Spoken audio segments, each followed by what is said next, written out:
आसाममधून एक खूपच विचलित करणारी बातमी आली आहे. हो, एक भीषण अपघात. एका हायस्पीड ट्रेनने हत्तींच्या कळपाला धडक दिली आहे. आणि त्यात 7 हत्तींचा जागीच मृत्यू झालाय. 7. त्यात लहान पिल्लंही होती असं कळतंय. ही राजधानी एक्सप्रेस होती, दिल्लीला जाणारी. हो, आणि ट्रेनमध्ये 650 प्रवासी होते. आज आपण आपल्याकडे आलेल्या वेगवेगळ्या बातम्यांमधून ही घटना नेमकी कशी घडली, का घडली आणि यामागची मोठी कारणं काय आहेत हेच समजून घेणार आहोत. हो, ही घटना म्हणजे फक्त आकडे नाहीत. यामागे एक मोठा संघर्ष आहे. आणि वेळ तर खूपच विचित्र आहे. मध्यरात्री 2:17 बरोबर. म्हणजे मध्यरात्री अंधारात 100 हत्तींचा कळप रेल्वे रुळांवर होता. कल्पनाच करवत नाहीये. मग ड्रायव्हरने त्यांना पाहिलं तेव्हा काय केलं? ड्रायव्हरनी प्रसंगावधान दाखवलं. त्यांनी आपत्कालीन ब्रेक लावले. पण राजधानी एक्सप्रेस म्हणजे वेग प्रचंड असणार. इतक्या वेगात ब्रेक लावूनही ट्रेन थांबायला जवळपास 1 किलोमीटर लागतो. म्हणजे टक्कर टाळणं शक्यच नव्हतं. नाही, टक्कर झालीच. आणि त्या ट्रेनचं इंजिन आणि 5 डबे रुळावरून खाली उतरले. देवारे, मग प्रवाशांचं काय झालं? 650 लोक होते ट्रेनमध्ये. सुदैवाने तीच एक दिलासादायक गोष्ट आहे. एकाही प्रवाशाला गंभीर इजा झाली नाही. चला, हे ऐकून बरं वाटलं. पण त्यानंतरचं दृश्य. हो, ते भीषण होतं. रुळांवर हत्तींचे मृतदेह, बाजूला घसरलेले डबे, बचावकार्य सुरू व्हायला सकाळ झाली. हा अपघात गुवाहाटीपासून साधारण 125 किलोमीटर दूर एका जंगल परिसरात झाला, बरोबर? हो, मग माझा प्रश्न हा आहे की रेल्वेला या मार्गावर हत्ती असू शकतात याची काहीच कल्पना नव्हती का? आणि इथेच या समस्येचं मूळ आहे.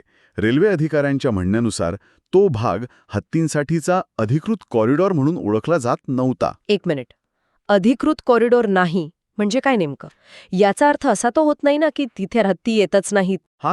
हाच खरा मुद्दा आहे. मग या अधिकृत शब्दाला किती महत्त्व द्यायचं? अगदी बरोबर. वन्यजीव काही नकाशांवरच्या रेषा बघून चालत नाहीत. अधिकृत कॉरिडॉर ही आपल्या प्रशासकीय सोयीची व्याख्या आहे. अच्छा. हत्तींचे मार्ग, हवामान, पाणी आणि सगळ्यात महत्त्वाचं म्हणजे अन्नानुसार बदलत असतात. आसाममध्ये भारतातले सर्वाधिक म्हणजे 7,000पेक्षा जास्त हत्ती आहेत. हो. आणि वर्षाच्या याच काळात भातशेतीची कापणी होते. त्या वासाने हत्ती मानवी वस्तीकडे खेचले जातात. म्हणजे हा निव्वळ अपघात नाहीये, हा तर थेट मानव आणि वन्यजीव यांच्यातला संघर्ष आहे. अगदी. एका बाजूला आपल्याला विकासासाठी रेल्वे हवीये आणि दुसऱ्या बाजूला हत्तींना जगण्यासाठी त्यांचं अन्न हवंय आणि मग अशी टक्कर होते. बरोबर. आणि आकडेवारी हेच सांगते, 2020 पासून आत्तापर्यंत आसाममध्ये डझनभर हत्तींचा रेल्वे अपघातात मृत्यू झालाय. बापरे. प्रत्येक वेळी कारण जवळपास सारखंच असतं. या घटनेनंतरही तेच झालं. पशुवैद्यकीय अधिकाऱ्यांनी मृत हत्तींची तपासणी केली आणि तिथेच जंगलात त्यांच्यावर अंत्यसंस्कार केले. आणि या सगळ्याचा परिणाम रेल्वे वाहतुकीवरही झाला असणारच. हो, खूप मोठा परिणाम झाला. तो मार्ग कित्येक तास बंद होता. रुळांवरून डबे आणि हत्तींचे मृतदेह हटवायला खूप वेळ गेला.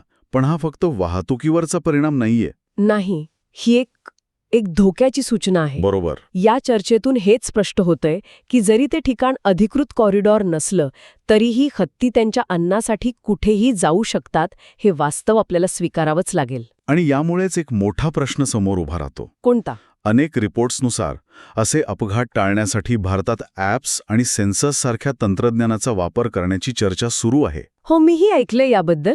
पण जेव्हा हत्ती अशा अनपेक्षित म्हणजे अनधिकृत मार्गांवर येतात तेव्हा एक विचार करायला हवा की मानवी विकास आणि पायाभूत सुविधांचं जाळं वन्यजीवांच्या घरात इतक्या वेगाने वाढत असताना हा संघर्ष आपण फक्त तंत्रज्ञानाने सोडवू शकू का? की भविष्यात निसर्ग आणि माणूस यांच्यातली ही लढाई अजूनच तीव्र होत जाईल.